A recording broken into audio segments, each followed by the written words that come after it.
In the French city of Marseille, a policeman named Greg is arrested for his actions.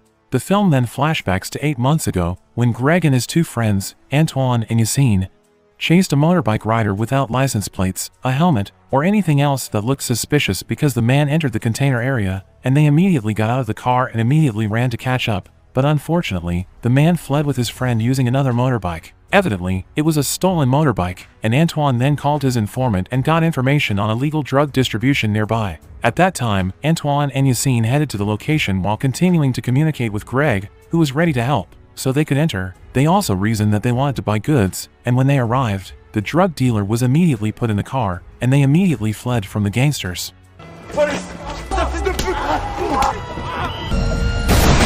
After the arrest, Antoine gave some marijuana to his informant, named Amel, as a reward for providing information. The next day, at the police station, Greg reported to his boss, named Jerome, about his arrest yesterday. But Jerome wanted Greg to be able to catch high-class cartels, not petty drug dealers like that, and moreover, the damage costs were enormous.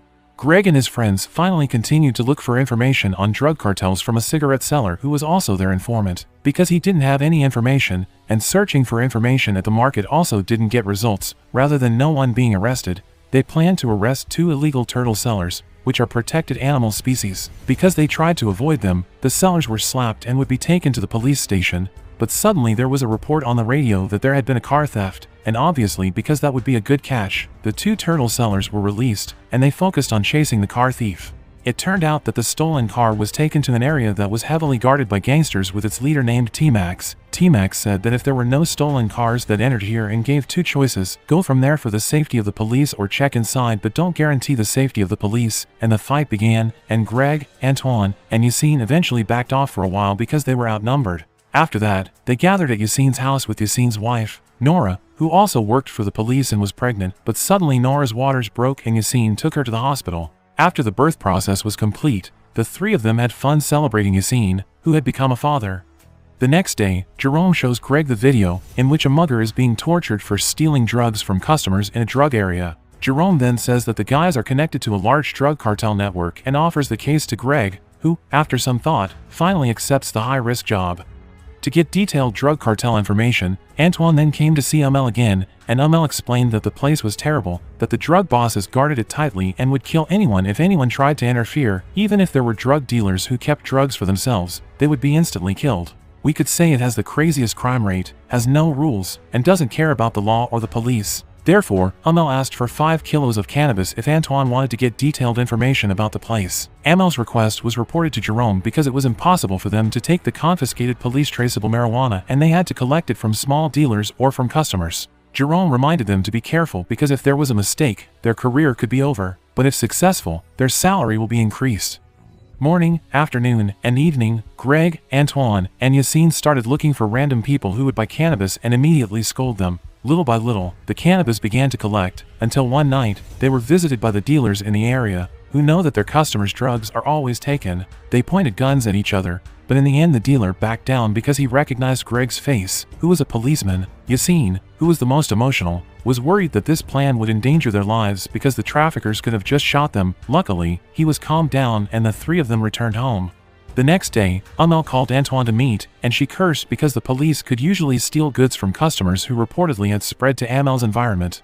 Amel was worried that she would get involved because of the actions of Antoine and his friends, but Antoine convinced her that if she would remain safe and her identity would not be known. Then when the 3 of them were relaxing, headquarters reported that there was another team that needed priority assistance in the area. Greg and his friends, who used to smoke marijuana, fled because the team was being attacked. Hearing this, Greg, who didn't want to cause any more trouble there, decided not to come to help. It was clear that when he arrived at the office, a policeman named Jacques, who had been attacked by a group of drug dealers earlier, was angry with Greg because he didn't come to help. Greg, who heard that, was also angry and immediately calmed Jacques in a fairly rough way. Because it's been 3 weeks but the cannabis that has accumulated is still 2 kilos, Greg and his team, who are also assisted by Jacques' team, will not scold in the same way as before but are instead ordered by Jerome to immediately ambush and check their pockets to shorten the time. After 5 kilos of cannabis had been collected and would be given to Amel after the mission was completed, as promised, she gave information that in 3 days there would be a large shipment going to the drug cartel storage headquarters in an apartment, which was also attended by network bosses. Even though Amel does not know the exact storage point, Antoine was asked to follow the dealer carrying the bag so he could find the location. When the delivery day arrived, they saw a yellow car that entered the apartment area, which was very suspicious, then stopped and made a transaction with a dealer carrying a bag dressed all in black. Greg then immediately gave instructions that all teams should not be careless because they must follow where the bag is going, so that the location of the hiding and storage can be found. Now it's Antoine's turn to pretend to be a buyer, while the others are approaching the location from various directions. Unfortunately, one of the members realized that Antoine was a policeman. He shouted a code, and the dealer immediately ran away from there. Unfortunately, the dealer in black threw his bag at the man in blue, and Antoine and also the police were confronted by a group of cartel members. On the other hand, Yassine, who was watching from above, saw the man in blue and immediately chased him, who fled to apartment block K16, then entered a room on the 5th floor, because many other cartel members had gone up to the top floor. Yassine then hid in one of the residents' apartments. The mother and child who lived there were asked to remain silent, and Yassine reported the location of the apartment on the 5th floor, which was possibly a storage of the illegal drugs. Meanwhile, Greg, Antoine, and the other police were still fighting with cartel members outside the building, and because the door was blocked, Greg and Antoine entered the apartment next door, then broke through the rooftop of the building. Just as they were about to get to Yassine's place, the boy stabbed him, and immediately, Yassine beat the boy until he fainted. The 3 of them finally broke into an apartment that was suspected of being a place to store illegal drugs and found lots of holes there. It turned out that the holes were translucent and connected to many rooms. Very carefully, they sneaked in and saw a group of cartels moving money and illegal drugs. Shortly thereafter, Greg immediately threw a smoke bomb that disrupted their vision and breathing. On the other hand, another police team succeeded in breaking down barriers and helping to arrest all the cartel members. Chases and shootings between each other could not be avoided, which resulted in all the money and the drugaz being obtained, and several cartel leaders have also been arrested. The police pointed their guns at the cartel members who surrounded them, so they could escape from there. Their car was destroyed, and a cartel member was shot with an AK-47. Fortunately, they were all able to escape and return to the office. The big risky mission succeeded and several cartel members were arrested, and Jerome gave a very good appreciation to the entire team on duty, especially Yassine, who dared to enter the enemy base alone. After the party celebration was over, Antoine gave 5 kilos of marijuana to Amel in return, and the two said goodbye as they may never see each other again.